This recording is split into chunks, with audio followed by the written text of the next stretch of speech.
I'm going to start off with letting our illustrious panel introduce themselves first. So we'll kick it off over here to Jesus. Hi everyone, this is Chavez, co-founder CEO of Gaba Sports, sports fandom platform anchored around bilingual bicultural youth. In terms of background, I'm actually not a alum, class of 05. Undergrad is Santa Barbara for engineering, MBA here in 05, and been in the media space for a little while, been Star FC for about 10 years. Run a couple of companies now, exited another company prior to the one I'm running now, just excited to have this conversation.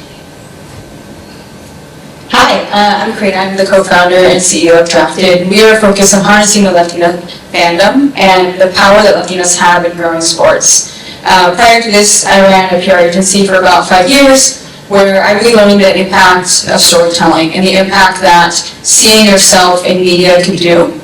And so what we're really focused on is merging those two, is building out a platform that really advances Latinos in the world of sports through storytelling, but both through also data, because data is one of the key things that we're missing for Latinas and growing fandom. And if we don't understand the data behind the Latino behavior, the fandom growth, how can we make strategic decisions on growing that fandom and really moving them from that casual fan to that avid fan?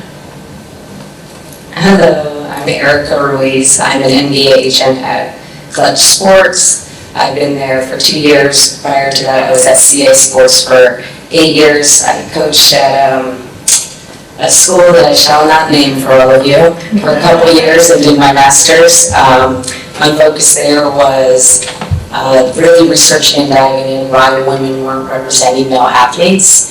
And today we currently have 5 females representing NBA players today, and hopefully we can see that continue to grow. And the goal of mine in coming to Clutch, most of you may know, we are a player empowerment, player first representation group, was to really take a stand and try to grow the Latin pipeline in basketball. And one of my first signs in going there was I want to suddenly understand who's the first Mexican in history to win an NBA championship. Awesome. Thank you all for joining us this early morning, beating LA traffic. So as Jay mentioned, my name is Chris Rodarte. I am founder and CEO of Commonwealth. We're a full-service marketing communications agency based here and in Miami. Our focus really is sports and tech, and we look at all of our work and all of our clients through the lens of purpose, people, and connection. So thank you all for joining us today. We're going to get started. So I'm going to kick this off with Erica. You just mentioned that you played basketball at the other school. Correction. I played basketball at St. Mary's College, so it's WCC. I coached at UCLA. Coach, yes. Yeah, Cynthia Cooper. But how has your experience as an athlete helped you in understanding the fan? Well, I think there's a lot of core components of being an athlete that are translatable to everything in life. A lot of the times, yes, it can be with a team or an individual, but it's how it makes us feel. And so the goal behind it is both figuring out what it highlights for individuals and that core feeling, but how we can bring people together. And so I know growing up for me, my cousin, when I was younger, he would have me watch the Laker games for him, and he would bet on them. And I would hold the ones in my hand, but I was so tuned in because he wanted to know what Kobe scored. And so for me, that was like a moment where I fell in love with the game. I was doing something for my cousin, but really falling in love and enamored with both the individual player himself, but also the Lakers. And so that has been the anchor of everything that I do. So the biggest thing that we need to make sure is how are we making people feel to attract, and really put a concrete stamp in being more than just a sport, but a feeling. Awesome, thank you. I'm going to let our colleague, Liliana Perez, introduce herself. And by the way, I was here on time. I just went to the wrong place. Good morning, good morning. We don't need it. You can hear me, right? Good morning. Sorry. I know how sad you are. Okay, my dear. Pero ahí está. Okay, good morning. Good morning. No, yo no estoy hablando solo. Good morning. Good morning. All right. A little bit better. My name is Liliana Teresa Perez Palacios. I have the honor of being able to work for the LA Chargers. I am the Senior Director of Cultural Affairs, a role that was created, a space, a department that was created upon my arrival. So I have the distinct pleasure of coming in from 25 years of government experience, working for 6 speakers of the California State Assembly and 1 governor, and transition as a 50-plus-year-old into sports and entertainment, and being asked to be part of the team. You know, and as you all may know, sports is highly competitive, and it's usually about, you know, keeping it. The job opportunities are usually very insular. So I'll just say this: I'm so happy to be in front of you. So thank you so much for the opportunity. Thank you, Lily. So keeping in with this theme that you were talking about, Erica, Jesus, I'm going to throw it to you. Let's talk about the evolution of fandom. How have you seen it specifically evolve amongst younger fans, but younger Latino fans? Yeah, look, I would say part of my inspiration for launching my latest company, Cohort, so that company that we launched last year, we formed it back in March of last year. You know, it took a few months to kind of get operational, and so by the summer we were kind of operational. And the startup world, that means having a bunch of interns, really, right? By October, we were collaborating directly with the NFL and helping to build out their fandom specifically around young bilingual fans. And a big part of the reason is because there's lack of options. There's a lot of folks that are specifically looking at that demographic. Part of my reason for even creating the company to begin with is that over the years and the work I did before, I got a chance to work directly with the NFL, with Major League Baseball, with the PGA Tour. Now the context of each league has their own challenges, right, that they're all faced with, but they all have the same broad problem, which they're trying to figure out a way how to hand the sport to that next generation of fans that both looks and behaves very, very different than the previous generation, right? If you think about a pie of time that fans are spending in their fandom, the share of that time that is actually being consumed and watching the game has decreased, right? For a lot of young fans, many times the way they're actually consuming the game is mostly through highlights, or engaging on social, or talking to their friends, or getting into fantasy, or getting into betting, right? There's all these different, or gamification altogether, right? So there's all different ways that fans are starting to engage with the game. And I think for many teams and many leagues, they're struggling with the issue that we know that fandom doesn't exist without the game. However, the amount of time that fans are playing with the game directly, especially live, has just decreased. So there's a whole issue around time shifting, how people consume the game, how much time they're actually spending engaging with the actual content versus everything that's peripheral to the game itself. And that's not our thought, right? Our thought was like, look, if we're going to build a company, why not build a company for the 90% or what it is to be a fan now? Not the 10%. Now, that 10% is really important because without that, nothing else happens, right? Without the actual game, none of the other fandom aspects of it is going to exist. Having said that, we wanted to build a company there. And what we saw, especially with young bilingual Latinos, is that we felt that it was a demographic that was just being underserved by both sides of the aisle. General market in general doesn't quite get culture, and we see that plenty of times. But our thought was Latino media, which I spent quite a years there in that space as well, didn't really get youth, right? It was still too driven by broadcast rights, too driven by linear, and not really the spaces and places where young fans are actually engaging with their fandom, places like Reddit, like TikTok, like IG, consuming short form content, creating their own communities, and really tapping into what we wanted to see is sort of that full fandom identity that both recognize the sports, the leagues and teams that they follow, but also culture. And I think that's where the market is going, is much more about micro communities. I think the days of building one master brand for all sports fans is just harder to do. I think it's hard to do that. We didn't do that, frankly. While we have a company called Cohort Sports, it really is a collection of communities of very specific types of fans, right? Even one for us on the side of soccer. Our soccer, and Mexican soccer that are most popular, having said that, we built a brand specifically, if I call a person, that's a 24-year-old Mexican-American kid, born and raised here, speaks probably some Spanish, but mostly English, right? But grew up watching the game with their parents. So it's a massive fan, right? That's what that brand represents. And then we have one for Central American fans, so the same thing, you know.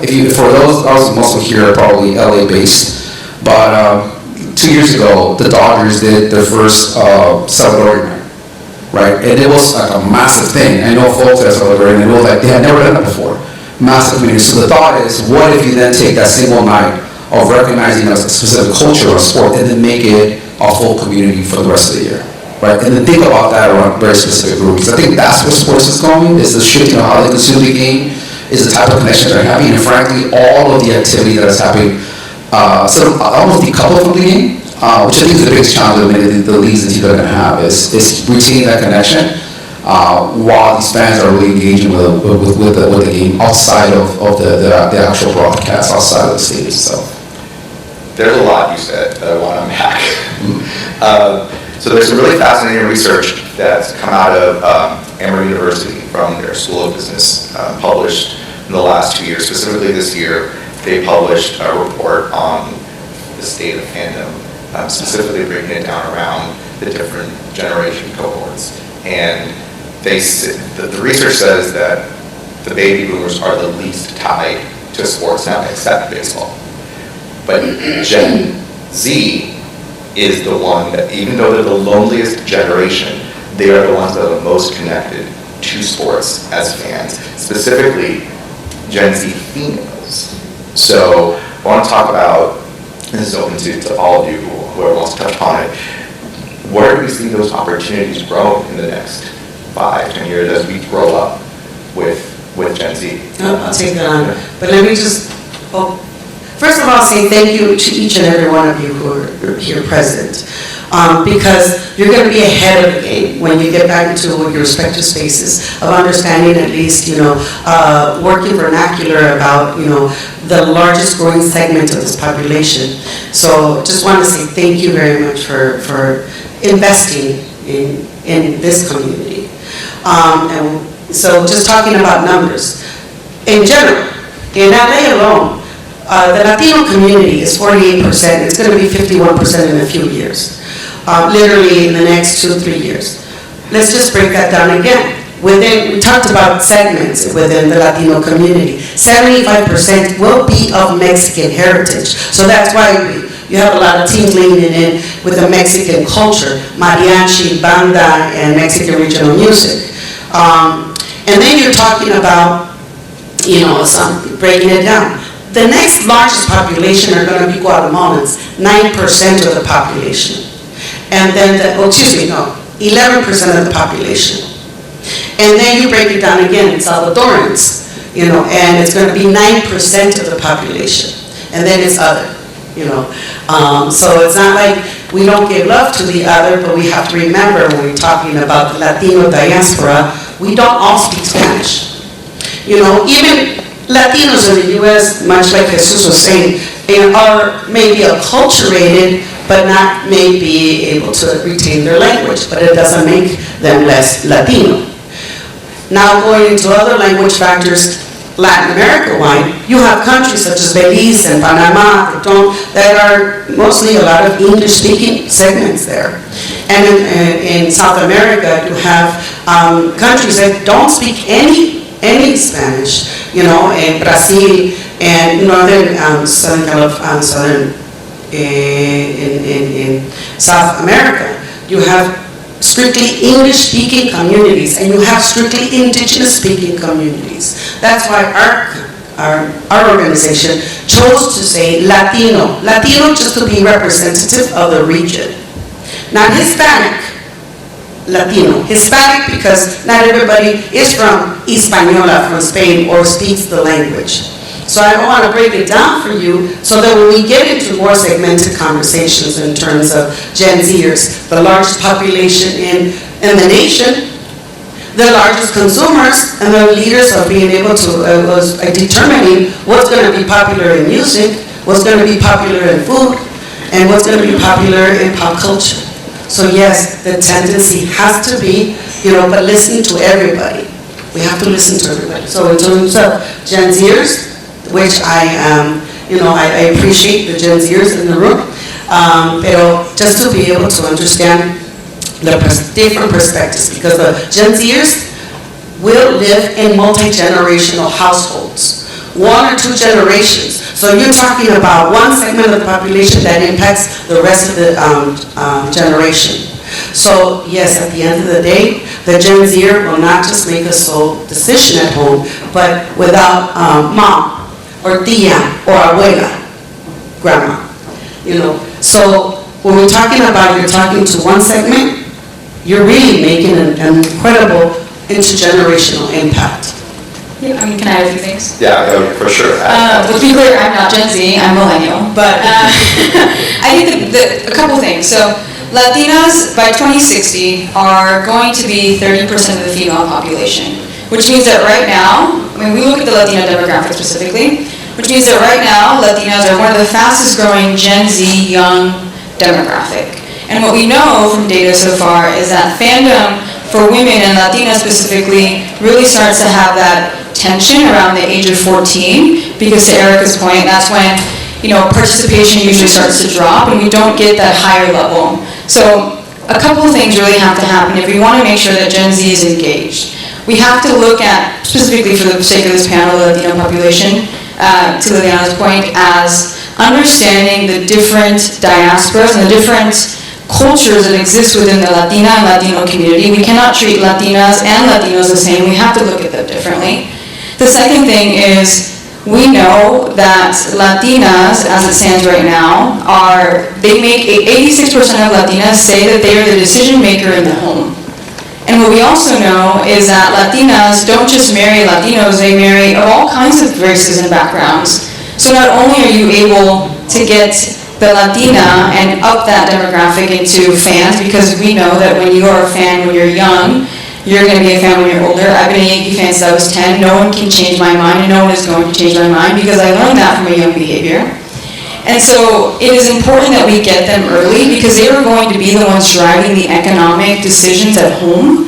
And not only are they going to be the ones driving the economic decisions at home for the Latin community, but as a household, they're building the next generation of fans. They're the ones making the social and economic decisions at home.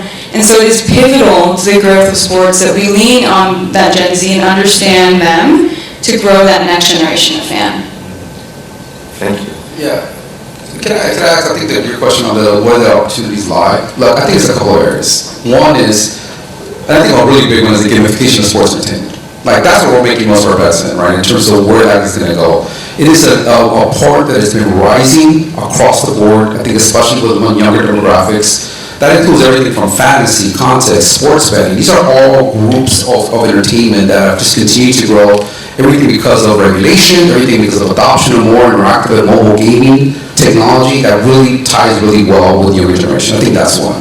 The other one is micro-communities, right? Like this idea that Karina was just talking about, is like you have to think about audiences not as just one holistic group in the way that we break it down, but more segmented audiences, and how do you build tighter connection among much more segmented audiences that many times overlap or are cross sections of two different kinds of groupings, right? Whether it's fandom and culture, whether it's gender and family, whatever be the case, I think micro-communities would be a big one.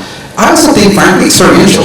As much as we want to think about everything that is digital, which there is a lot of digital, I think even coming out of the pandemic, a lot of us just wanted to just come back out and interact with people. Say, part of being a fan is being a fan with other people around them. That's actually why I still think that the long-term play, especially with leagues and teams, still include a massive aspect of in-person experiences. Now, how that in-person experience changes over time, how much technology is integrated with those in-person experiences, I think that's where the next stage of opportunities come from, where ultimately those things will lead very well with younger generations. So I want to get into the brand side of things, because we've touched kind of on the periphery, and I'll give you all in the audience in a little anecdote here. So over the holidays last year, we were in Mexico City for the Miami Heat San Antonio game. It was at the same time as the World Cup. And in a city of 26 million people, whenever there was a match, you could hear a pin drop in the city. But I was absolutely fascinated by the sheer number of fans going to the Mexico City arena to watch this Miami Heat game. And so in my head as a marketer, there's no going back. You start scouring the room, and you start looking at the arena, like what's missing here. And to me, there's missing opportunities. And so how do the brands, what are some ways that we think brands can more authentically create or engage with the Latino fan? Well, I want to address it. When I started my opportunity with the LA Chargers in 2019 when we had we played against Kansas City Chiefs and we were the home team. But let me make a very clear distinction. Latinos in respective countries are not the same Latinos here. It is not the same segment. So we cannot use them under one same umbrella.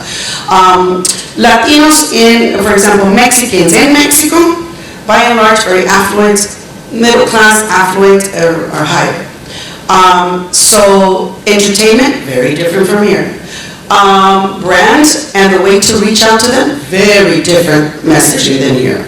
Because they're looking for messaging that's more aloof. I use that, I'm being very purposeful in my language, and it's very more elitist, very elitist. So, like Mexican regional music here is like the heart and soul, and this is what sells out. Gen Zers are selling out arenas, and these are Gen Zers who are born in the United States with, very deep, rooted cultural identification to their family.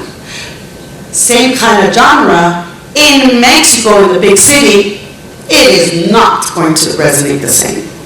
They want to hear J-Lo over a Grupo Firme, and I love Grupo Firme, and I have an affinity for J-Lo too. But the point here is internationally, the reach has to be very, very different. And even sports broadcasters in Mexico City coming to the States, it's a massive cultural shock for both the audience and the person speaking on the mic, because it's not the same culture. Many Mexicans leaving from Mexico to be here, they are escaping poverty. Mexicans staying in Mexico have not faced that. Mexicans living in Mexico have their own wealth and success, and engineers, and are very very well off in terms of academically, professionally, and they're the ones leading culture in Mexico. And they many times look down upon Mexicans living in the States because, oh, you have to leave because you're the riffraff. That is a very clear distinction that we need to always remember. Is that a correct way of thinking, and does everybody think that way? By and large, they say no. But is there a sentiment of this internalized, really ugly elitist sentiment? Yes, it does exist. So where do we think those opportunities to engage our Latino fans come from? Yeah, so from the brand side specifically, I think a couple things need to happen. I think, as I said earlier, we are a minority, but we are a majority. We are going to become a majority in the United States, and so brands cannot look at the Latino audience as a multicultural budget anymore. They need to look at it as a mass market budget. And we need to put those dollars into really investing and growing the opportunity that is the growing fandom of the Latino community. Because what we want to see is we as Latinos are hungry to engage, but we know that we only get really paid attention to during Hispanic Heritage Month, or we only get paid attention to during, or in these small little buckets. And so you cannot want to grow that fandom but not invest money and time into them. And the second part of it is we need to start thinking about bringing in people who identify and really understand that audience. Because those are the people who are going to look at data and find opportunity, are going to look at campaigns, are going to look at trends and see something that people who don't have those lived experiences don't see. And so from a brand perspective, that there's nothing but opportunity to grow. It's just a matter of reallocating those resources and giving this community that's so hungry the opportunity to really engage and show you, because what we know about Latinos is that we're passionate, we will bring our friends, we'll bring our families, and if you can really invest in them, they will triple and quadruple that back to you.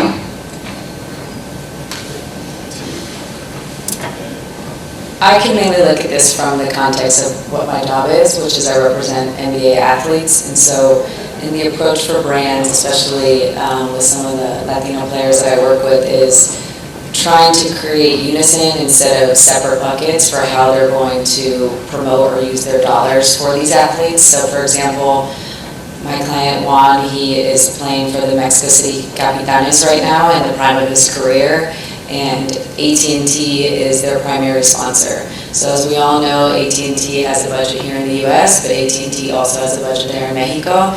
And instead of saying, okay, in Mexico we only have this small amount, but in the US we have this massive, they should come together, put a pot in one and say, how can we utilize him as a vehicle, both for US to Mexico and Mexico to US? The actual script, the content, the footage, the billboards don't all need to be the same, but the messaging should come across. And so I think there's a real miss here where they say that they're invested, when they say they want to be about it, but when it comes to putting those dollars in and to be arm in arm to really get a bigger message across, they are separate and you know, it's a division of that allocation of dollars. So that would be my approach, and that's actually, speaking with all of you earlier today, that's the fight that I'm having, that if we want to say what we're about and this demographic and our people matter, then we need both sides to come together with those dollars, with those promotional opportunities. An example, at Clutch Sports, we represent Jalen Hurts. Nicole Lynn is his agent. How many of you guys have seen the Hulu commercial everywhere, those billboards?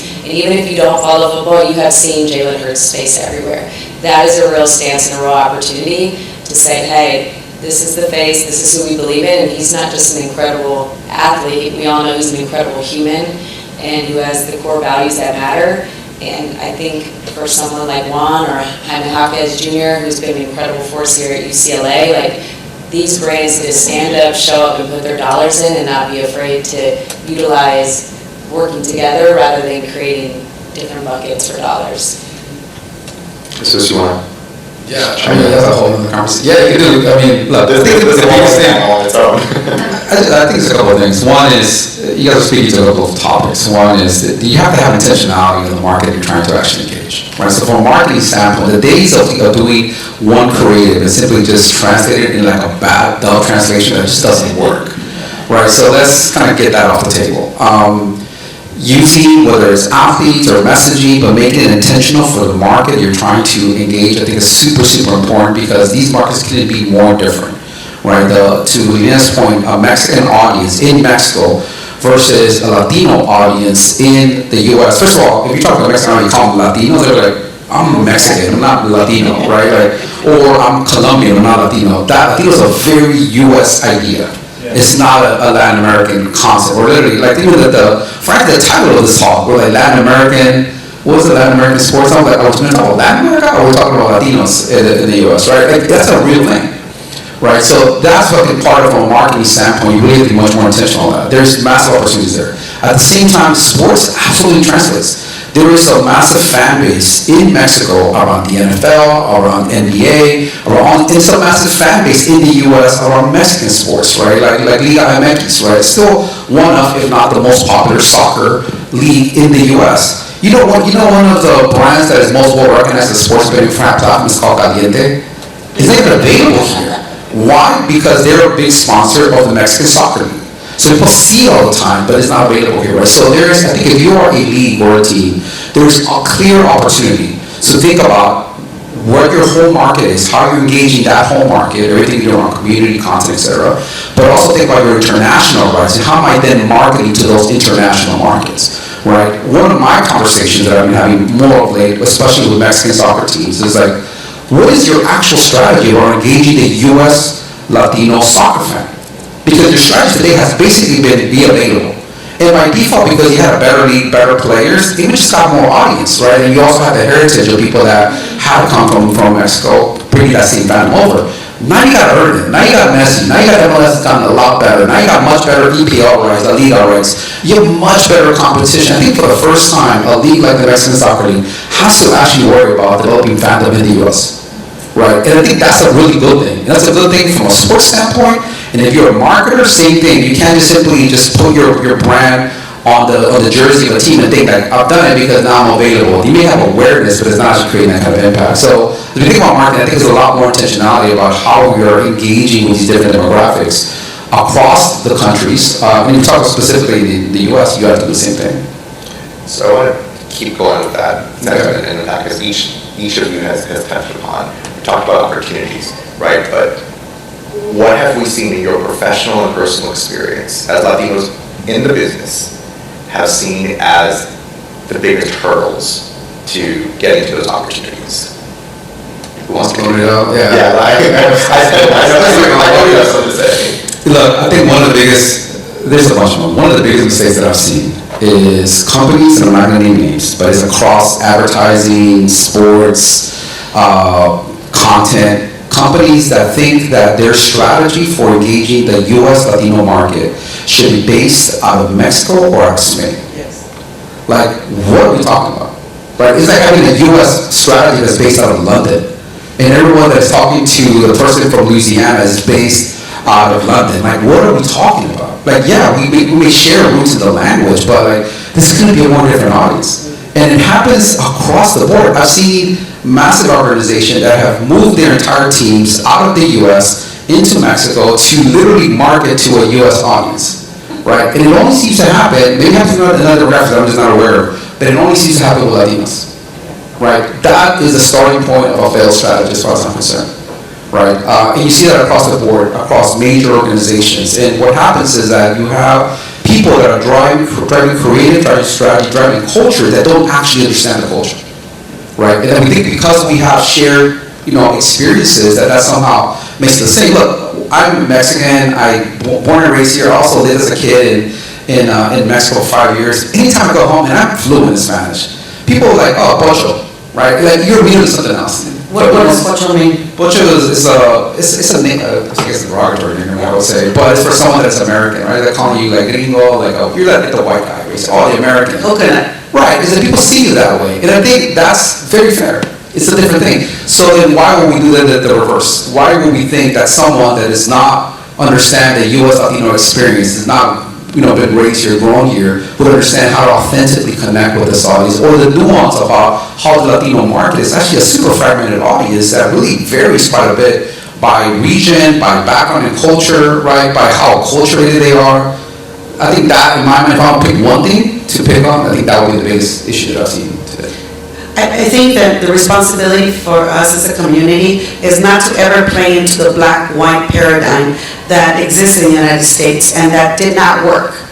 Did not work because there's so many communities that were left out of any discussion of any research, which goes to general market, So, but when we're talking about us being part of a Latino diaspora, that's a U.S.-based concept that we are describing to you. And I would dare say, no matter what industry you belong to, I hope that you invest in becoming familiar yourself as cultural ambassadors to the communities that you like to connect with. And I hope that you bring in individuals who, and so that you can be keenly aware, not all Latinos understand our community either. Just because you're Latino doesn't mean that you're all of a sudden the speaker and the ambassador are all of the Latinos. We are, but yeah, just kidding. No, but I think to my point is, we need your help to bring in other people who come from the communities that you intend to reach.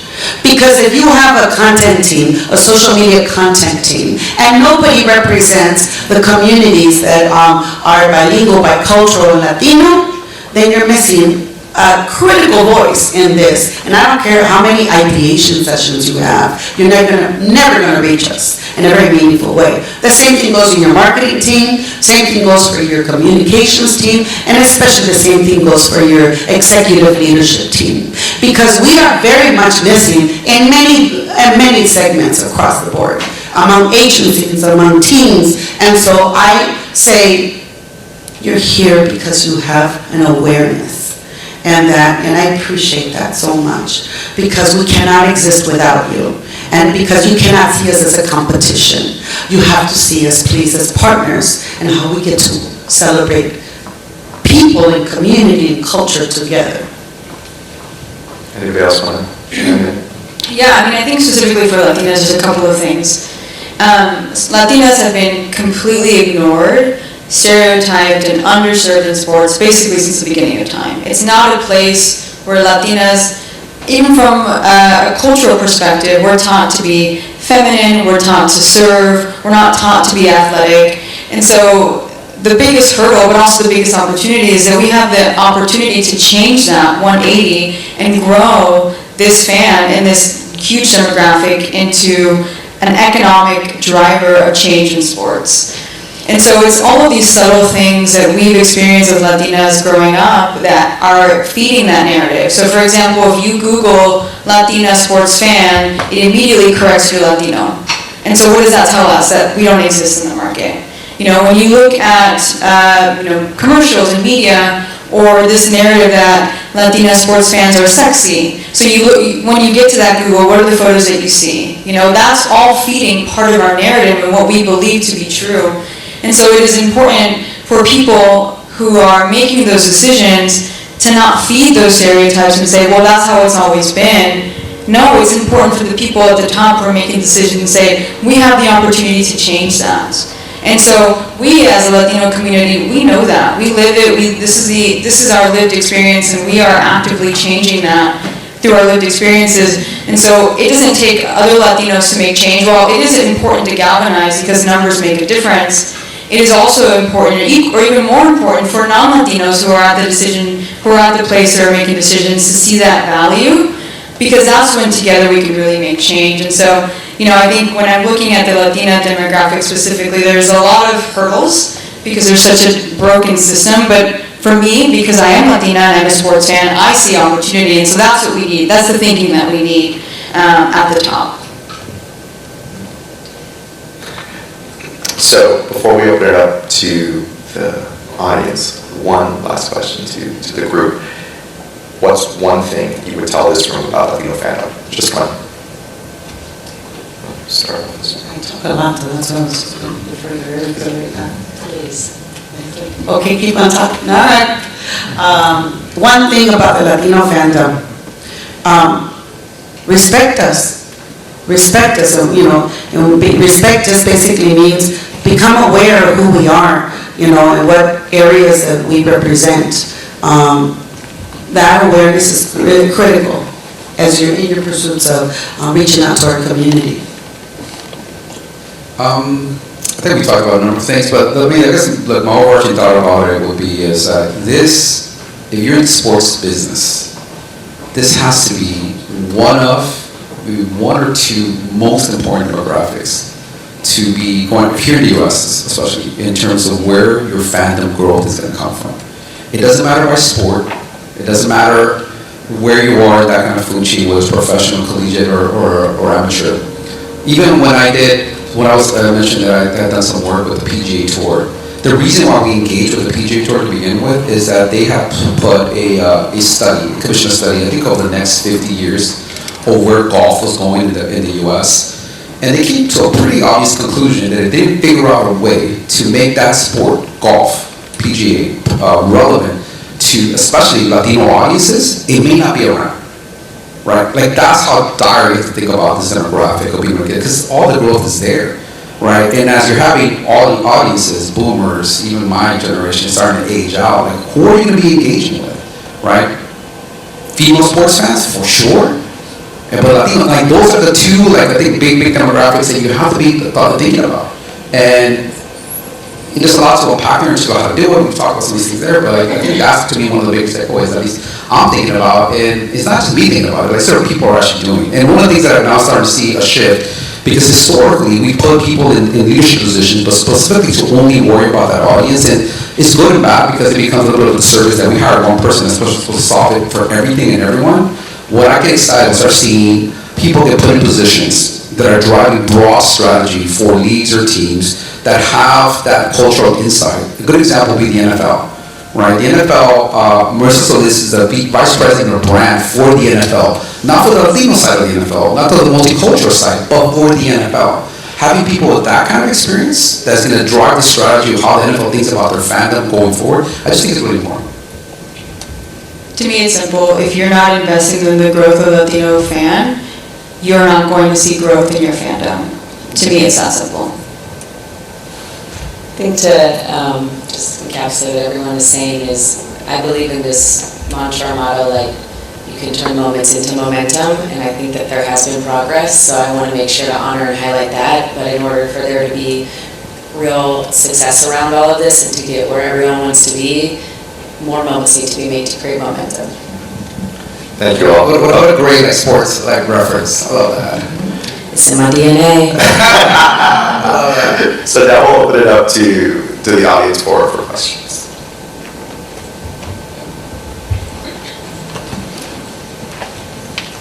Hi, wonderful panel. Can you hear me? I sure can. First of all, thank you. Second of all, you spoke of how if people are looking at a Latino audience as part of a multicultural budget that they're going to miss.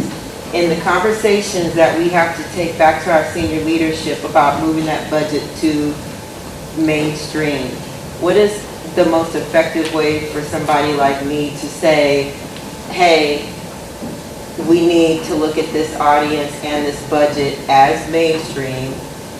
The mainstream audience is diverse.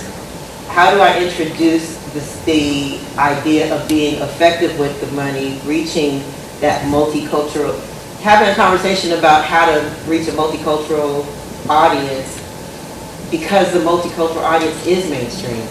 I think I've just confused everybody. No. Does everybody know where I'm going? But what, are you marketing communications or are you in partnerships? I'm a social media marketing advisor, and one of the things that drives me up the wall, you've already touched on, about how there's mainstream and then there's the multicultural as people of color. And then once we start talking about mainstream, it's as if when I introduce the idea of mainstream is a diverse audience, I'm supposed to look at messaging as, I'm supposed to find the one message that's going to hit everybody.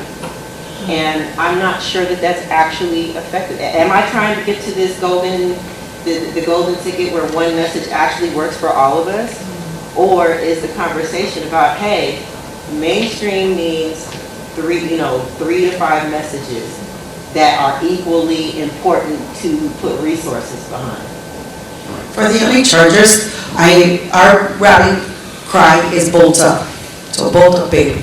But in Spanish, the equal rally cry is puro Chargers, pure Chargers. And that harkens to the bilingualism and the biculturalism that exists in the States. So in terms of, I would dare say that it's having people around you and being, but quantify, everything's metrics, right? So it's kind of like, everything that we do, like I don't just spend the company money, I bring in company money, because I want to be able to have a very different voice in terms of how we get to be able to be operational and of meaningful intent within how we connect, not only with the Latino community, with all of our diverse communities. But I dare say, I think that it's before you, in terms of, how did this Latino media market platform work? And I look at this platform, if you want to partner with Gaba Sports. And, in terms of where is the metrics, how did you test your messaging with your general, and how did you test your messaging with that's bilingual, bicultural? And how did, I bet you that's going to resonate and give you those numbers that you need.